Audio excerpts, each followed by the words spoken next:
Wheatstone bridge. Wheatstone bridge is an arrangement of four resistances in the form of a bridge which is used to measure one unknown resistance in the terms of other three known resistances. Here, this A, B, C, D, A is a Wheatstone bridge.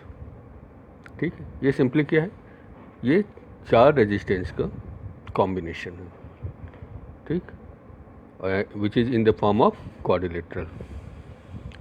In one diagonal, ये जो है BD है, we have connected a galvanometer, and in other diagonal AC we have connected a battery of EMF E.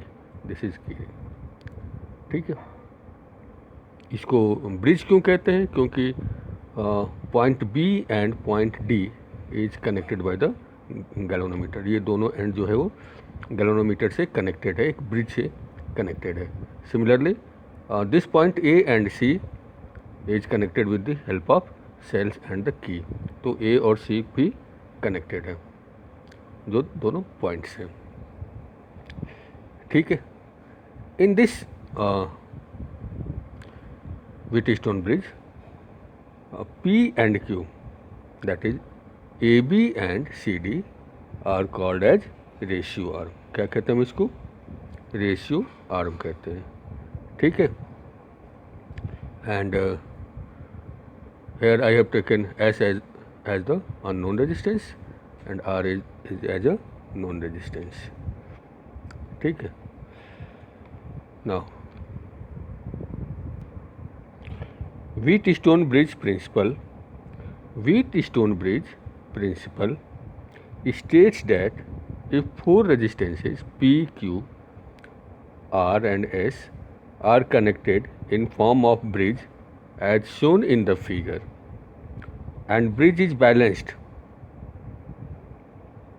right, that is, if on closing the key K there is no current through the galvanometer G, then P upon Q equal to R upon S, and this is called as balancing condition of Wheatstone bridge.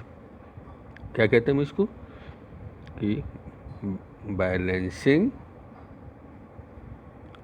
condition of Wheatstone bridge, right. कि अगर चार resistance quadrilateral form में, इस form में लगे हुए हैं, and अगर BD से कोई करंट पास नहीं हो रहा है after closing the circuit, then P upon Q equal to R upon S होगा. या इसका उल्टा कहो कि अगर इस सर्किट में P upon Q equal to R upon S होगा, तो BD से कोई भी करंट पास नहीं होगा. ठीक है, उस कंडीशन में इसको हम कहेंगे balancing condition of Wheatstone bridge.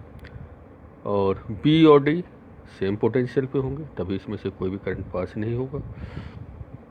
ठीक, और now we are going to prove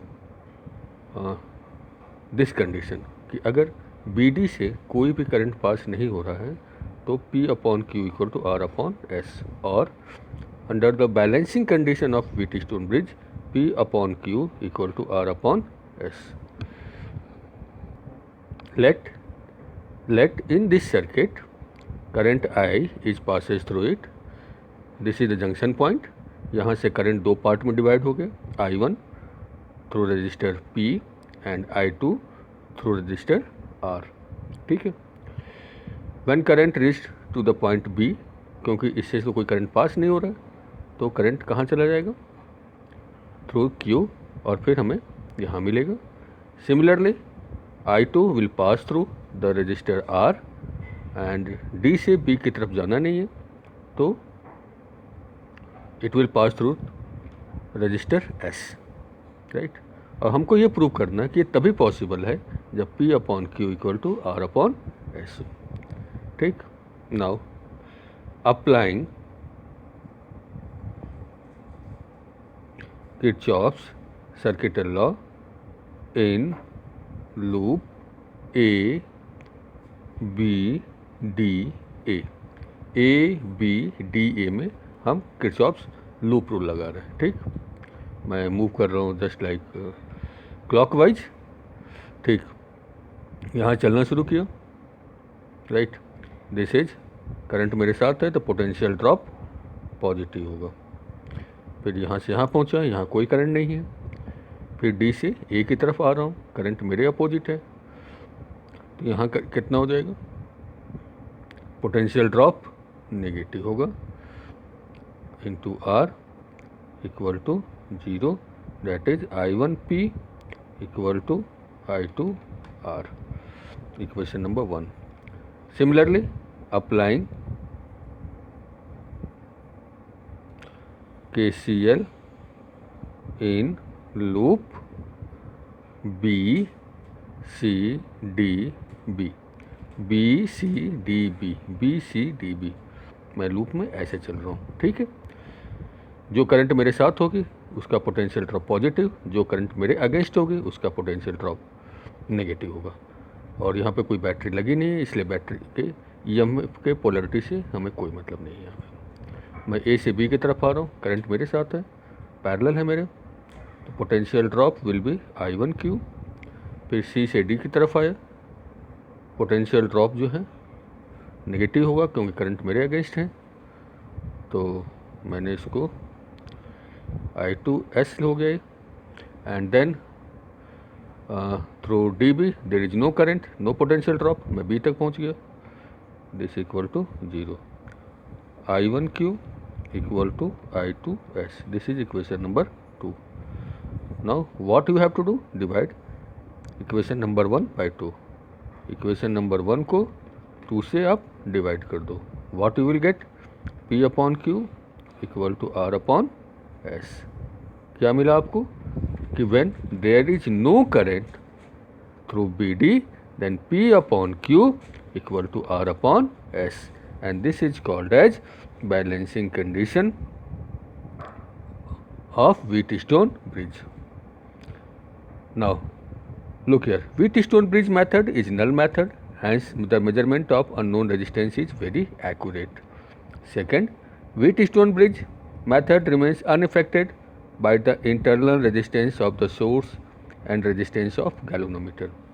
इसका कितना भी रेजिस्टेंस हो, जो है व्हीटस्टोन ब्रिज मेथड जो है वो अनअफेक्टेड रहता है, क्योंकि इसका कोई भी रेजिस्टेंस ले लीजिए, सर्किट में हो चाहे ना हो, बैलेंसिंग कंडीशन में इसमें से कोई करंट पास नहीं होता है। Third one, this method is not suitable for measuring very high और very low resistance, because Wheatstone bridge will be very sensitive when resistance in the all the four arms of the bridge are almost same.